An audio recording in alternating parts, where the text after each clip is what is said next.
Hi mga langga! Welcome to my channel mga langga!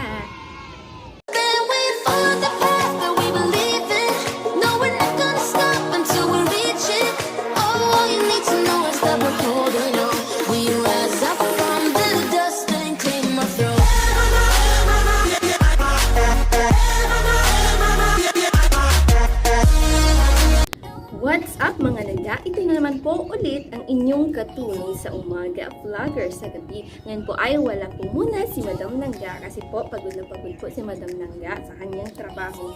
Time check po, it's already 9:05 in the morning here in Riyadh. At saka po alas 2 ng hapon naman sa Pilipinas. Mga langga, sobrang nababother ako ngayon vlog kasi may nakatingin. Teka lang ha. Ayan. Sa mga bago pa lang po dito sa channel ko, please huwag pong kalimutan i-click ang like at ang subscribe sa baba at please click the notification bell para ma-update kayo sa lahat ng mga bagong videos ko. Ngayon mga langga, pag-uusapan po natin ang 10 facts about me. Una, hindi po buo ang araw ko kapag hindi ako nakakapag-lotion. Yes po, kasi po dry skin po talaga ako. May galis po yung balat ko mga langga pag hindi po ako nakakapag-lotion. Kaya po kahit saan po ako pumupunta, ang naman ng bag ko, may lotion po talaga.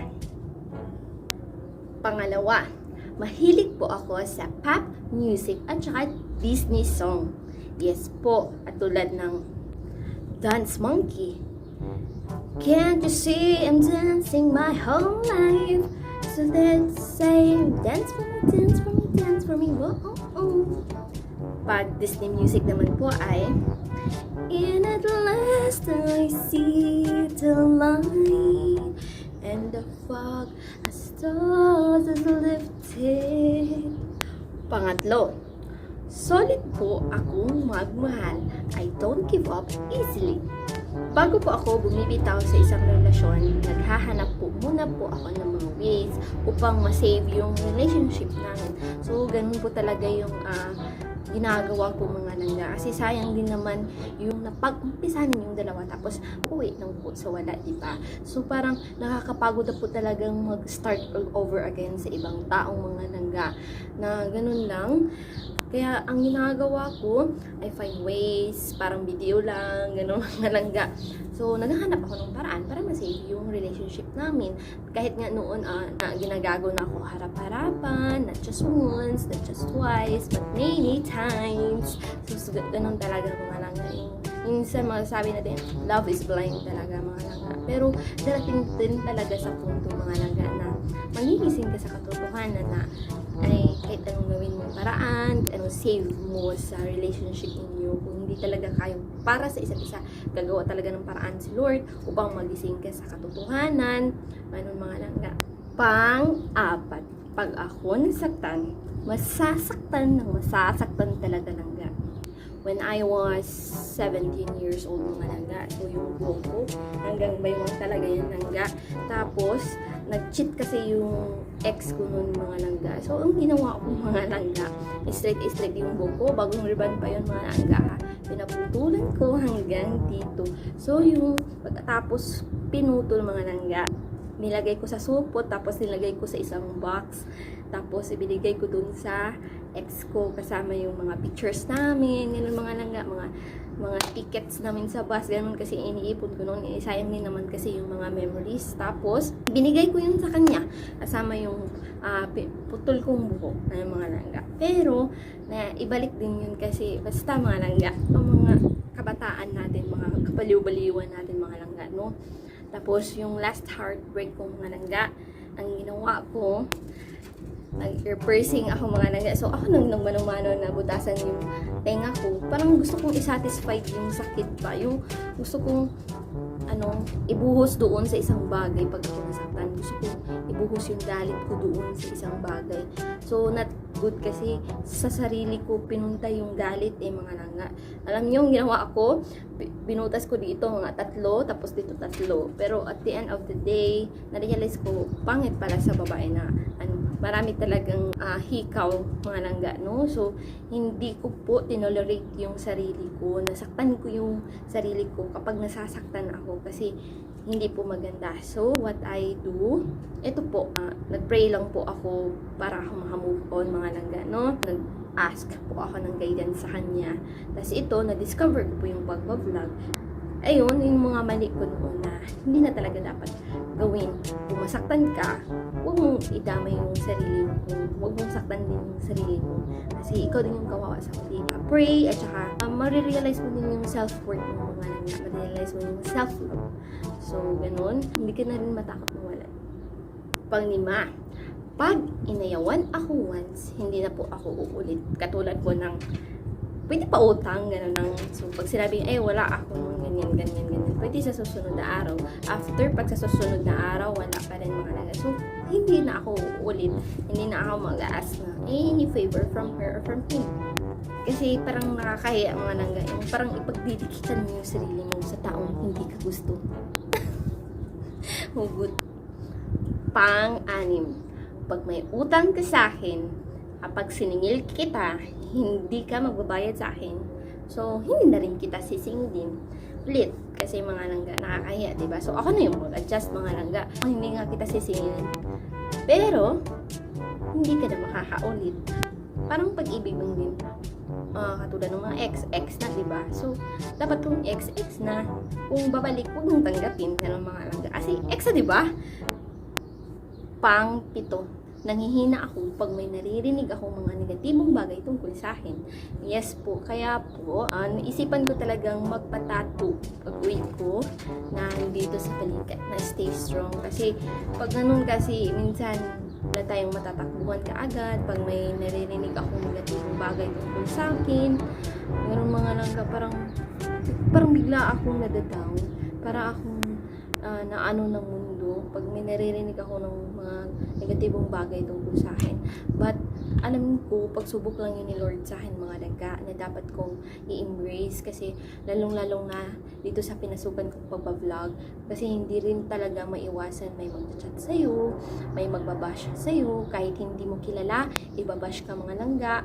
Tapos bigla na lang may mag-chat sa'yo ng kung ano-ano, ano bang ginagawa ko?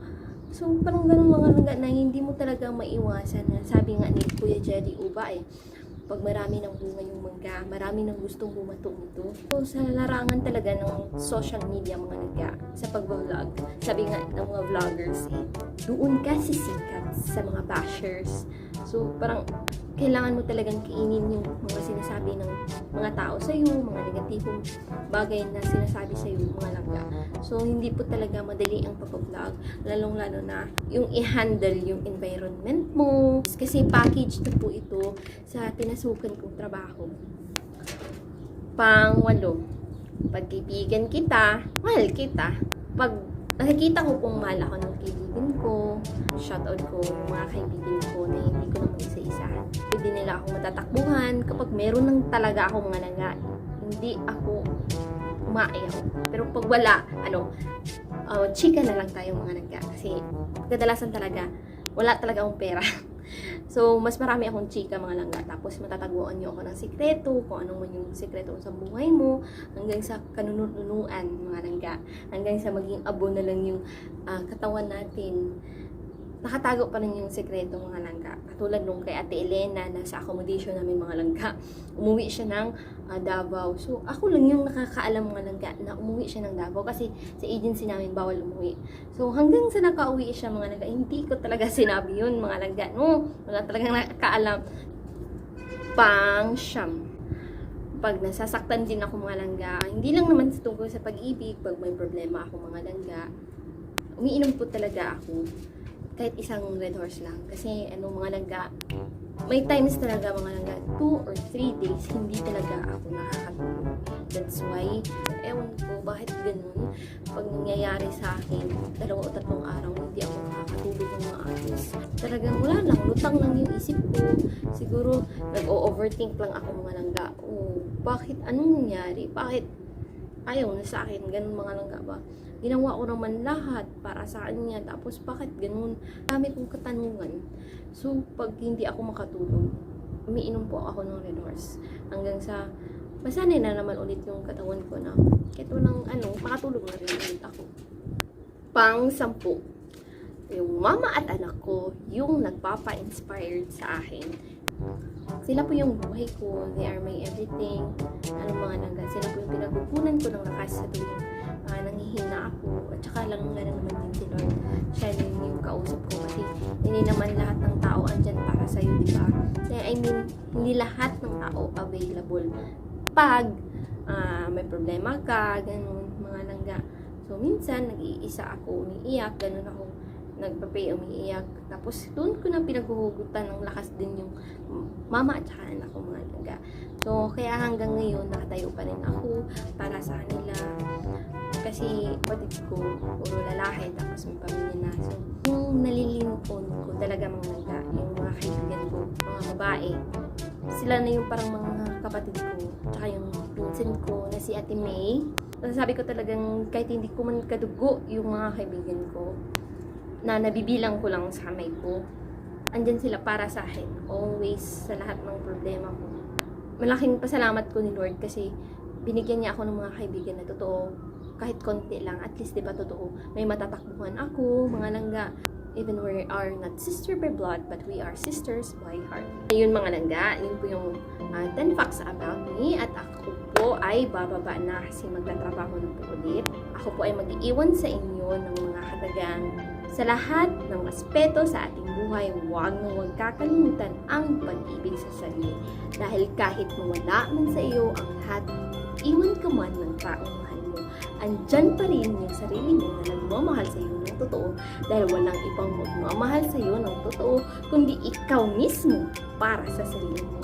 Hanggang sa uulitin mga langga, ito po ulit ang inyong langga na katulong sa umaga vloggers. Sige, huwag pong kalimutan i-click ang like at ang subscribe sa baba at please comment below po sa lahat ng gusto mong gagawin kong videos, and please click the notification bell para ma-update kayo sa lahat ng mga bagong video.